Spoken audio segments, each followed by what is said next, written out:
Why don't vigilante exist? I ain't gonna lie.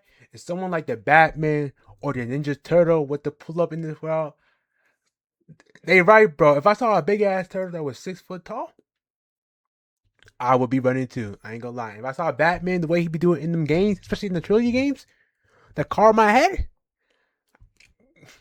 send that boy to jail. I ain't gonna. I don't care if the man was a criminal, bro. Send him to jail, bro. So let me stop yapping and let's hear him out. Let's hear him out. This question, why don't vigilantes exist? I mean, seriously, apart from the superpowers, what's stopping anyone from grabbing a weapon, putting on a costume, and patrolling their city like all those street-level, human-ish crazy characters who Venom is crazy. Venom is crazy. If I saw a Venom, bro, hell no. fight crime outside of the law and think every day is Halloween? Is it just the law? What about time, expenses, danger? Or maybe they do exist, but people don't even realize it. So before we get there, we gotta start from the beginning. Or should I say the end? Okay, let's say you're a vigilante, right? You eat, work, and sleep like any regular human. Except you don't. It's 5 p.m. and you slept like shit. So the first reason there aren't many vigilantes out there isn't even because of the vigilante work.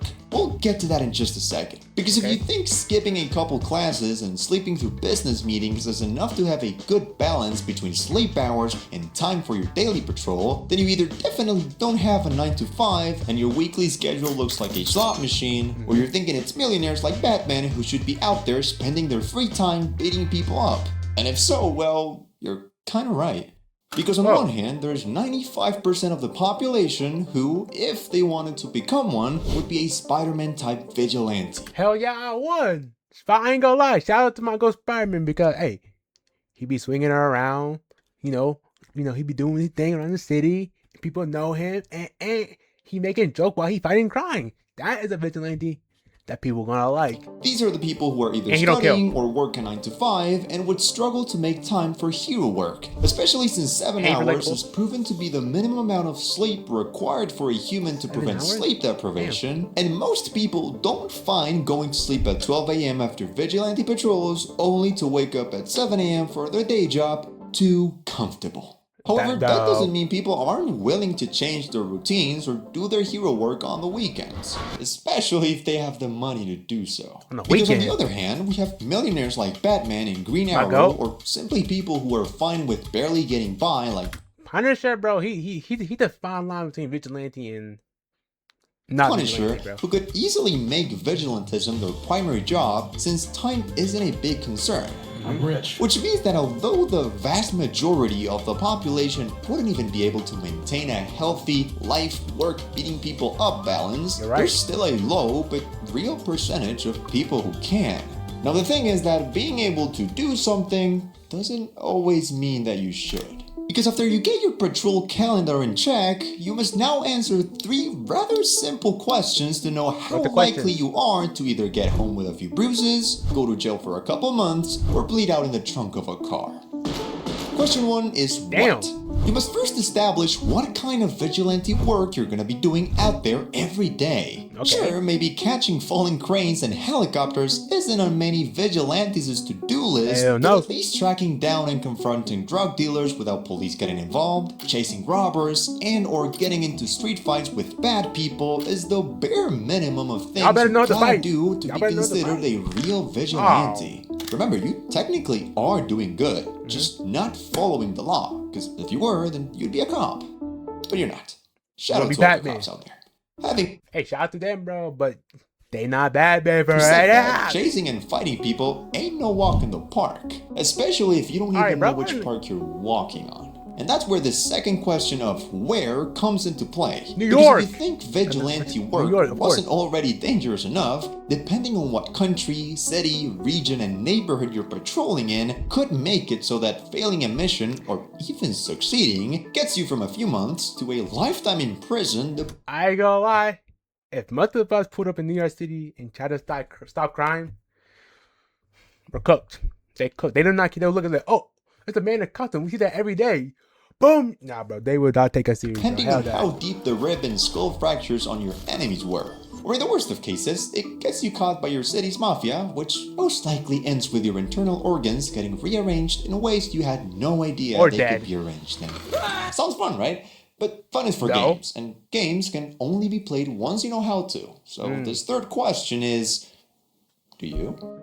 Asking how you even plan on stopping crime is a lot more complex than it already sounds, since it's not only asking yourself for a list of skills that include at least basic hand-to-hand combat, pain tolerance, speed and stamina, first aid, mapping knowledge, a criminal instinct, and ease of communication, which includes bargaining and conflict de-escalation techniques. I'll burn you so bad you'll wish you died as a child. But also a list of all the other small but important things that can make or break your career as a wannabe superhero, like a secret identity, a disguise of some sort, an array of non-lethal weapons, a stack of cash destined for bails, broken gear, and gas for your Batmobile, and a bare minimum of 47 different alibis for whenever you're late, you don't show up to an appointment, or your body looks like you do MMA. Now, alibis, I can do. The bruises, I'm gonna be like, I'm taking boxing lessons, all right, at this point, bro. Now, if it's some deep cut like through my chest, I'm gonna be like, I got into an altercation, and yeah. But at this point, bro, you just gotta lie, bro. Just find a way. On the weekends, despite being a lawyer or a 16-year-old college student. But okay, let's say you've answered the 3 questions and you know what you're gonna do, where you're gonna do it, and how you're gonna do it. In the car park, a book with a pepper. At this point, most of you and 99% of the population already figured out doing vigilante work has worse chances of you getting any good out of it than going all in on 17 Black. Let's go! Crazy, dude. Let it ride.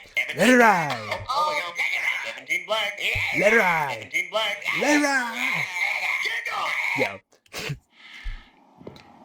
The house always has the edge run. However, there's still a few people in the world who'd be willing to fight and die for their streets. Yet, most of them still don't, because of a 4th question that changes everything when it comes to vigilante theatrics, which is, what's even the point?